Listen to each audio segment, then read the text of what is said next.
Well, I did have a really nice relaxed night, I must say. Wainwright said that when he came to Bowes, he said the main street of the village runs uphill between irregular rows of cottages and has nothing of interest to show, unless it be the Unicorn Inn, which Dickens featured in Nicholas Nickleby, which I wasn't aware of. But now I'm going to actually go off-piste a bit today. I'm not going to follow the Pennine Journey route. There's two reasons for that. One reason is I already did it. It follows the course of the Pennine Way over Cotherstone Moor, down into Baldersdale, and then back over the moors to Middleton-in-Teesdale. But like I say, I did that last year when I did the Pennine Way. But there's something else I want to see today. Now, Wainwright didn't stay in Bowes. He went down the road to Cotherstone and then ended up at Romaldkirk, where he said there were two inns, the Rose and Crown and the Kirk Inn. And the Rose and Crown was really busy and he thought it looked really expensive. So he went into the Kirk Inn, which he said was an unpretentious little house which half turns its back on the green and the busy road and seems to look coyly through its lashes and over its shoulder at the Rose and Crown, as though the noisy and blatant neighbour were a lover. And it's the Kirk Inn. It's just caught my interest because he said the Kirk Inn is not a place of laughter and song. It is forsaken and lonely, and neglect is eating its heart away. Tragedy broods about the house. Once, I have no doubt, it was the cosiest tavern in Teesdale, but it has at some point received a wound it cannot forgive, for the friends who deserted it there have not come back. It is the quietest inn I know. The silence of its rooms can be felt. The tick of the clock can be heard all evening. Occasionally a laugh or a shout drifts in from the Rose and Crown higher up the road, but within the Kirk Inn there is a quiet of death. I opened the door of the inn at 7:30. It was not opened again all evening. I felt strangely depressed and comfortable. Poverty I've been familiar with, but never have I been able to regard it complacently, especially when women and children are the sufferers. Yet it cannot be evil, for born of its misery are sterling qualities which those who have not known it cannot comprehend. I wondered what blight lay over the house, for the clock continued to chime the half hours to an empty bar, and before long I sensed that the woman would be reading my thoughts, and this made me yet more uneasy. I never discovered the secret of the Kirk Inn. To this day I do not know why it was avoided by the villagers. I came ultimately to the conclusion that the woman had been involved in some sort of scandal, and evil tongues had built a barrage about the place. So what I want to do is I want to go to Romaldkirk and I want to see if the Kirk Inn is still there. So what I'm going to do is I'm going to go near Cotherstone and pick up the course of an old railway and follow that to Romaldkirk and then to Middleton-in-Teesdale. It looks a bit wet this morning, so we'll see how we get on.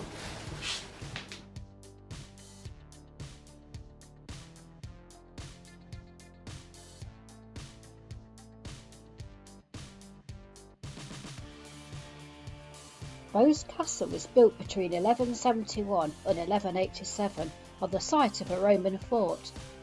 It was constructed to guard against possible Scottish invasions.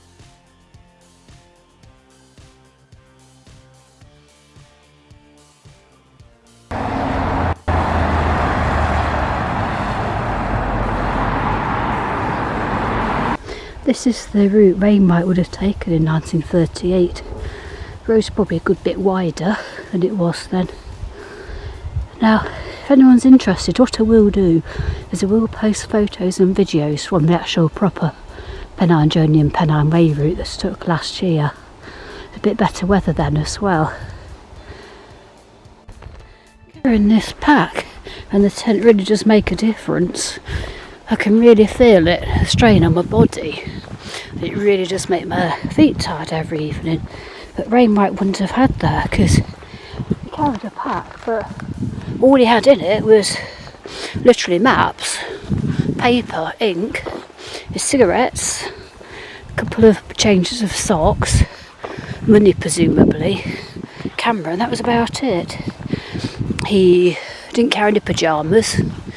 he just had the same set of clothes he just wore every day and flung off at night, and that was it. By the time he got back to settle, his shoes had pretty much fallen apart, and he said he felt and looked like a tramp. But I guess he said the whole weight of his pack was less than £2, so I guess that did make the walking easier for him. God knows what he'd think of all this I'm carrying. Probably laugh. But yeah, times change, isn't it? In his book of his 1938 journey, Wainwright moaned about the young people of today, and all they want to do is flock to the dance halls and the cinemas. I wonder what he'd think of the smartphones and video games of today, of youngsters walking down the street and being unable to do so without holding a mobile phone in the hand or texting or listening to music. I don't think he'd approve somehow. I don't think he'd be one to listen to music while he's walking along. He just wanted to immerse himself in his environment, and he was such a technophobe. I can't imagine him even having a mobile phone.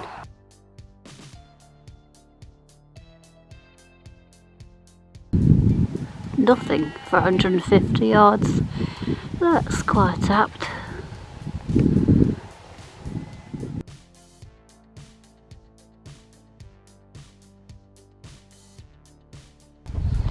Mist is clearing now, and it's a lot drier, thankfully.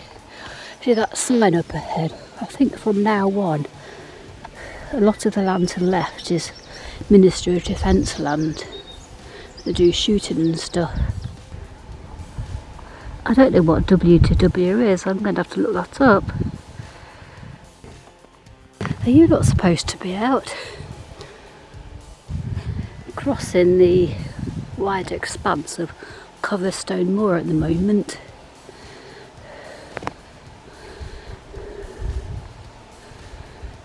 Very beautiful.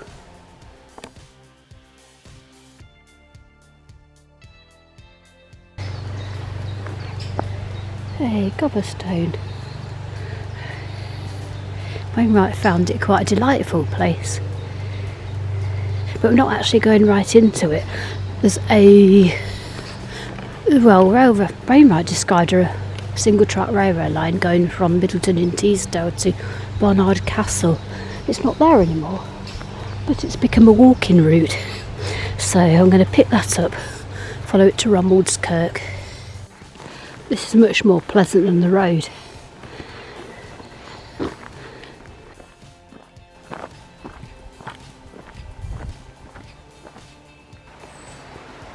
Well, damn, what a disappointment.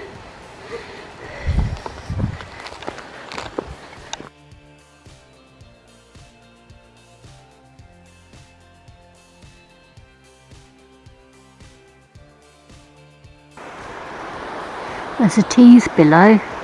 You can't really see it. The trees are too thick.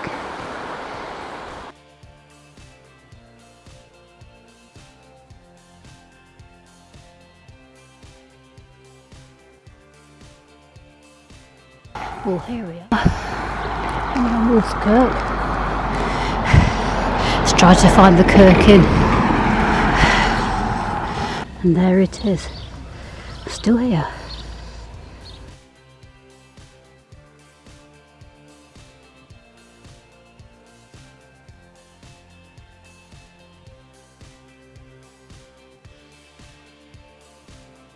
I don't think the interior would have looked vastly different when Wainwright saw it in 1938.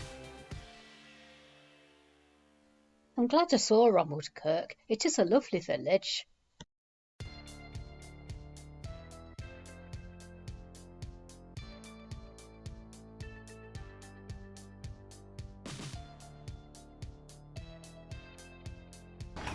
Just leaving Romaldkirk. Actually, really nice village. Wainwright said it was an attractive village, and he was right. I did call in the Kirk Inn. It's very much open. Quite an experience.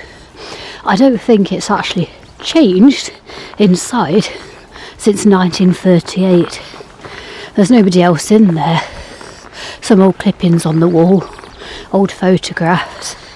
The landlord had his feet up watching telly, a couple of dogs there. It's definitely an interesting place, interesting vibe. He'd heard of Wainwright, he knew he'd stayed there, but when I mentioned about Wainwright finding the pub where he cried, he just says, oh, well, that's Romaldkirk. But I'm glad I went.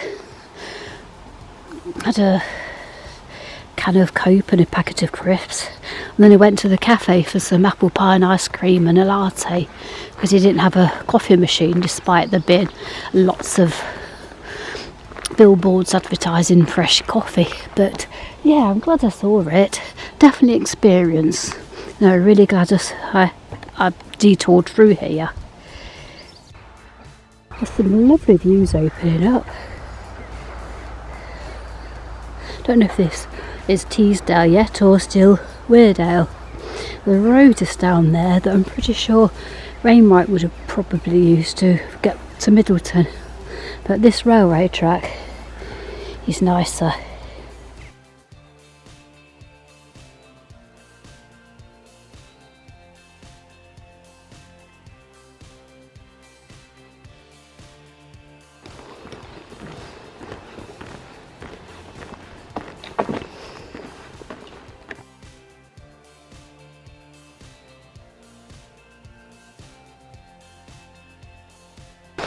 Nearly at Middleton now.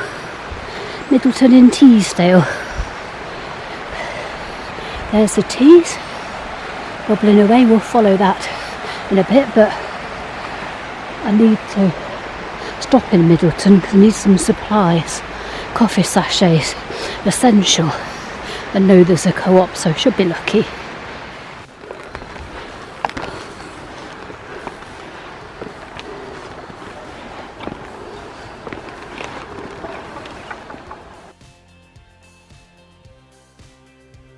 I had to sit down and something to eat in Middleton and popped into the co-op for some more supplies.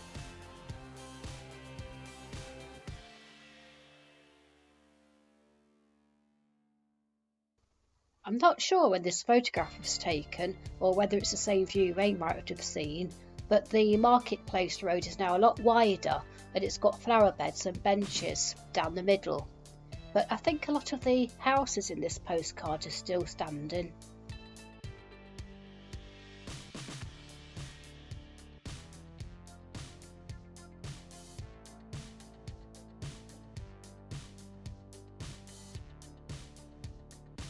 Just had to stop for a break in Middleton. Very nice. I'm not feeling anywhere near as knackered as I was yesterday. Don't know if it's because today's been a bit easier. Wainwright wasn't that enchanted with Middleton. He thought that they'd compromised the integrity of the town with all the industry, but a lot of that's gone now, so we might feel a bit more kindly about it nowadays.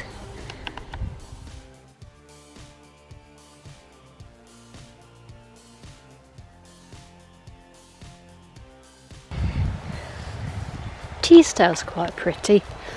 Wainwright didn't come along here, probably because this path wouldn't have existed then, but I think he took the road out of Middleton.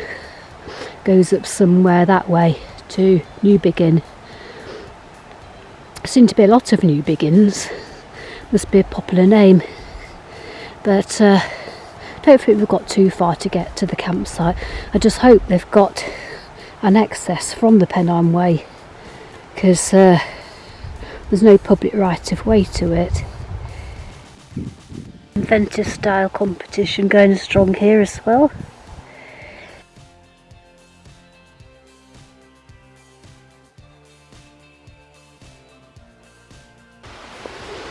Well, that's not welcome with my balance.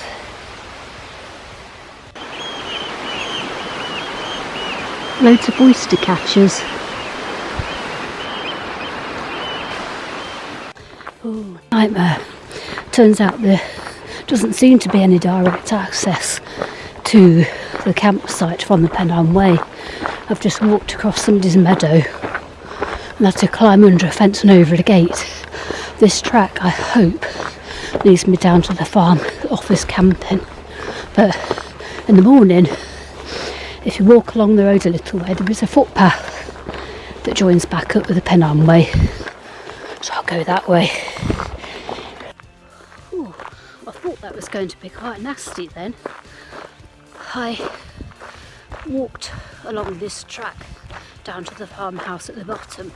There's no sign of life, no tents or anything. So I walked to the bottom of the drive to see a notice saying campsite closed. Not open for unseen circumstances. Oh no. So I walked back up to the farmhouse, knocked, and there's no reply. I thought, great, what am I going to do? Nowhere to stay tonight. And then just as I was about to give up and consider my options, Land Rover pulled into the drive. And the lady said, oh, I forgot about your reservation. She said, we're not open, but we are letting long distance walkers stay, so that's fine. So I've paid, and it turns out where I came down, I thought I was trespassing. That is actually the way. And those buildings at the top that I climbed over the gates next to, that's my toilet and everything. And I'm camping in the field I scuttled through that's full of sheep. But got somewhere to stay. Yay. Well, got to talk to myself tonight. Well, actually not all to myself. I've got a few mates for the night. I don't trust them not to come nibbling around in the night because they're just naturally curious. One's already had a go. But I'm nowhere near as knackered as I was yesterday, so that's got to be a good thing. And I know I can just get back onto the Pennine Way in the morning. So all's good. I'm going to have something to eat, then chill for a bit, and then get an early night.